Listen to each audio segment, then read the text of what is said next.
इयत्ता 6वी विषय मराठी पाठ 4 सजीवांतील विविधता स्वाध्याय प्रश्न पहिला आहे योग्य जोड्या जुळवा. गट अ आणि गट ब त्याच्या जोड्या जुळतील. जलचर मासा, चिखलासारख्या दलदलीत राहणारे रानम्हैस, उभयचर बेडूक, पाण्याच्या पृष्ठभागावर विहार करणारे हंस. प्रश्न दुसरा आहे गटामध्ये न बसणारा कोण ओळखा, कारण लिहा. अ गाय, घोडा, बकरी, मासा. उत्तर मासा, कारण तो जलचर आहे. ब आंबा, पिंपळ, पेरू, कोथिंबीर.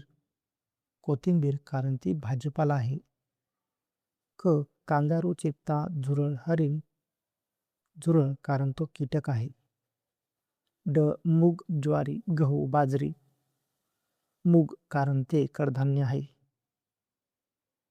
प्रश्न तिसरा आहे सत्य की असत्य लिहा. अ मेंढी ही झुडूप प्रकारची वनस्पती आहे. सत्य. ब सोटमूळ असणारे वृक्ष लहान वादळात सहज कोसळून पडतात. असत्य. क आंब्याच्या झाडाला फुले येत नाहीत. असत्य. ड पांढरी अस्वले वाळवंटात असतात. असत्य. ई काही जातींचे साप उभयचर असतात. असत्य. प्रश्न चौथा आहे पहिल्या जोडीतील संबंध पाहून दुसऱ्या जोडीतील संबंध लिहा. अ झाडांच्या फांद्यावर राहणारे माकड तर जमिनीखाली राहणारे उंदीर. ब कोरड्या जमिनीवर राहणारे घोडा तर गुहेत राहणारे सिंह. प्रश्न पाचवा आहे पुढील चित्रे नीट पहा, त्यावरून या वनस्पतीविषयी कोणकोणती माहिती समजते. सगळे मुद्दे नोंदवीत लिहा. उत्तर चित्रावरून समजणारी माहिती. डाव्या बाजूला तुळशीचे रोप आहे तर उजव्या बाजूला गवत आहे. तुळशीचे खोड फांद्यांनी युक्त असून पाने रुंद असतात तर गवताची पाने लांब व रुंद असतात. तुळशीला मुख्य मुळासोबत उपमुळे असतात. गवताला तंतुमय मुळे असतात. दोन्ही वनस्पती हिरव्या असून प्रकाश संश्लेषण करून स्वतःचे अन्न तयार करतात. दोन्ही वनस्पतींना वाढण्यासाठी पाणी, हवा, सूर्यप्रकाश व मातीची आवश्यकता असते. प्रश्न 6 आहे तुळस ही वनस्पती वृक्ष, झुडूप आहे की रोपटे हे ठरवण्यासाठी आपण कोणकोणती वैशिष्ट्ये विचारात घेऊ शकतो. उत्तर तुळस ही रोपटे आहे कारण तिची खोड लहान व मऊ असते, उंची कमी असते आणि ती वृक्षाप्रमाणे मोठी रोप होत नाही.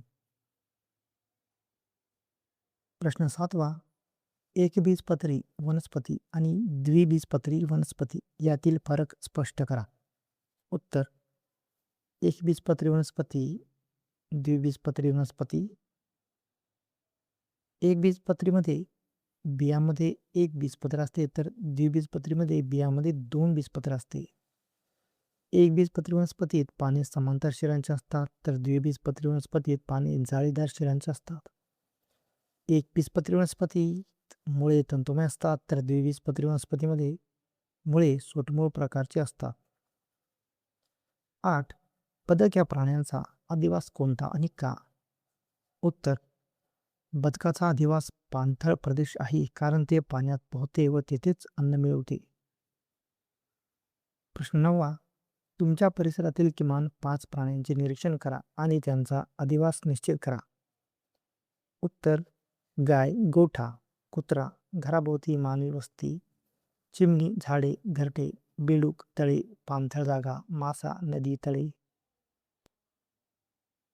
उपक्रम आसपासच्या परिसरात बदल झाल्याने काही प्राण्यांचे तेथे जगणे अवघड होते, त्यांची संख्या कमी होऊ लागते. अशा प्रकारे महाराष्ट्रातून नाहीसे होण्याचा धोका असलेल्या काही प्राण्यांची चित्रे आणि माहिती मिळवा, ती लिहून ठेवा. तर मित्रांनो या पद्धतीने हा तुम्ही उपक्रम पूर्ण करू शकता.